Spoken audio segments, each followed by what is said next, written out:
नमस्कार दोस्तों, स्वागत है आपका सूर्यवंशी स्टडी पॉइंट पर। अगर यह चैनल आपको अच्छा लगे तो प्लीज़ लाइक एंड शेयर करें और सब्सक्राइब करें तथा बेल आइकन को ज़रूर प्रेस करें, क्योंकि इसके द्वारा ही आपको हमारी सारी नोटिफिकेशंस मिलेंगी। आज हम बताने जा रहे हैं आपको बाल विकास सिद्धांत के बारे में।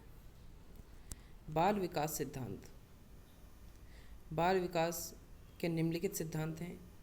निरंतरता का सिद्धांत, यानी कि जो चलता रहता है, हमेशा निरंतर चलता रहता है, उसे निरंतरता का सिद्धांत कहते हैं। इसका अर्थ है कि विकास एक निरंतर चलने वाली प्रक्रिया है जो गर्भावस्था से शुरू होती है और मृत्यु तक चलती है। व्यक्तिक अंतर या विभिन्नताओं का सिद्धांत, इसका अर्थ है कि प्रत्येक बालक का विकास भिन्न भिन्न हो सकता है, अर्थात विकास भिन्न भिन्न हो सकता है, अर्थात किसी बालक का विकास तीव्र, किसी का धीमा, किसी का उच्च तो किसी का निम्न हो सकता है।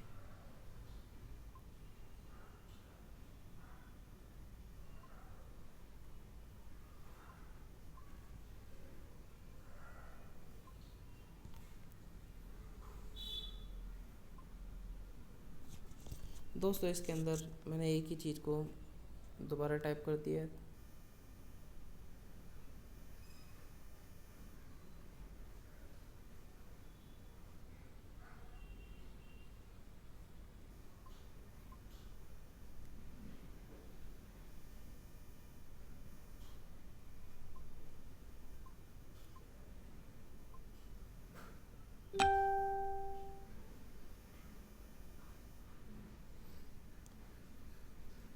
भिन्न भिन्न हो सकता है।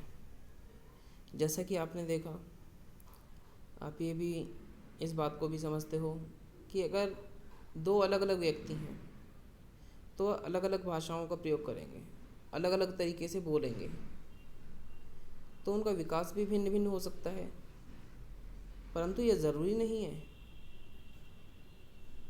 कि अगर एक बच्चा सही तरीके सीख रहा है तो दूसरा बच्चा भी सीखे। ठीक है दोस्तों, चलते हैं विकास क्रम की एक रूपता का सिद्धांत। इसके अनुसार विकास का अपना एक क्रम होता है जो बदला नहीं जा सकता, और सभी बालकों का विकास इसी क्रम में होता है। उदाहरण के तौर पर देखा जाए तो प्रत्येक बालक पहले रोना, ध्वनि उत्पन्न करना, वाक्यांश बोलना, फिर पूरे पूरे वाक्य बोलना सीखता है। कोई भी बच्चा पहली ही अवस्था में वाक्य नहीं बोल सकता।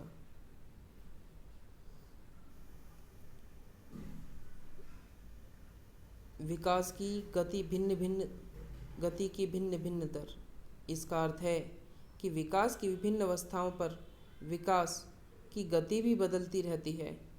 जैसे कि शेष अवस्था में यह गति तीव्र होती है, उसके बाद धीमी होने लगती है और फिर किशोर अवस्था में फिर से तीव्र हो जाती है।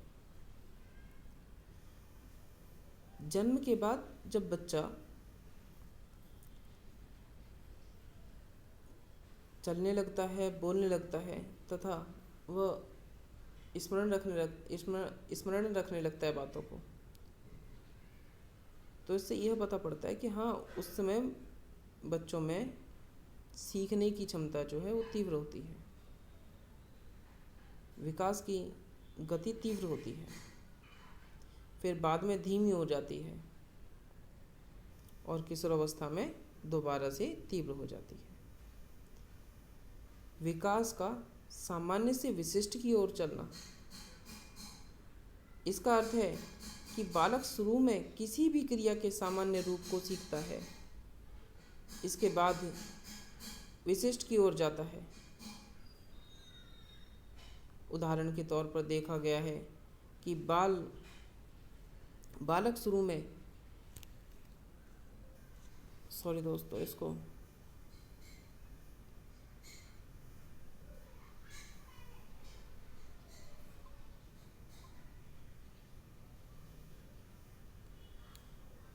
बालक को बाल को बालक कर लेना।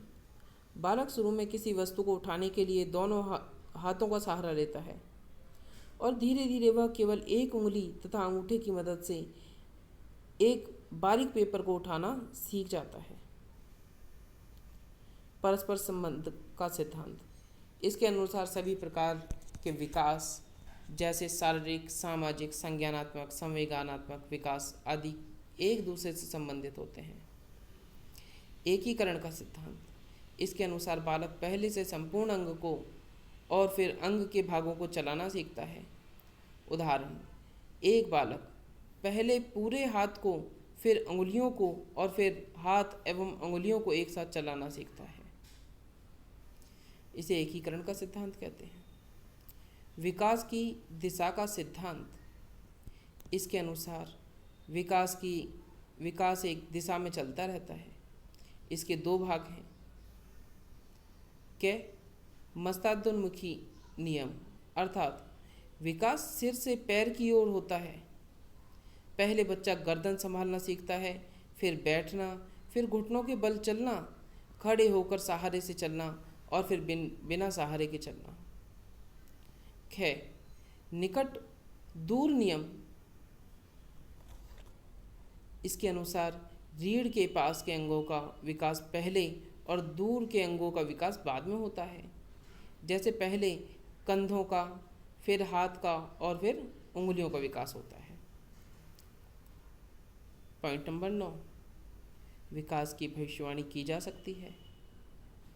इसके अनुसार बालक की वृद्धि और विकास की गति को ध्यान में रखकर उसके आगे बढ़ने की दिशा और स्वरूप के बारे में भविष्यवाणी की जा सकती है। तथा यह क्वेश्चन सीटेट 2019 में भी आ चुका है कि क्या विकास की भविष्यवाणी की जा सकती है। जी हाँ, विकास की भविष्यवाणी की जा सकती है। वृद्धि और विकास वंशानुक्रम एवं वातावरण की अंतःक्रिया का परिणाम होता है। देखिए, वृद्धि जो है वो एक समय पर आकर रुक जाती है, लेकिन विकास जन्म से लेकर मृत्यु तक चलता रहता है।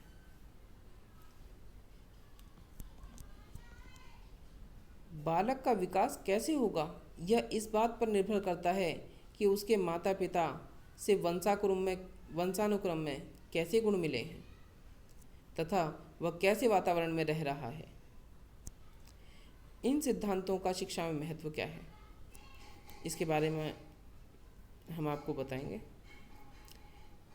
इन सिद्धांतों से शिक्षा बच्चे के बारे में जानकारी प्राप्त कर लेता है तथा उसके अच्छे विकास के लिए उपयुक्त विधियों का प्रयोग कर सकता है। शिक्षार्थियों के सीखने का क्या तरीका है, यह जानने में शिक्षक को सहायता मिलती है।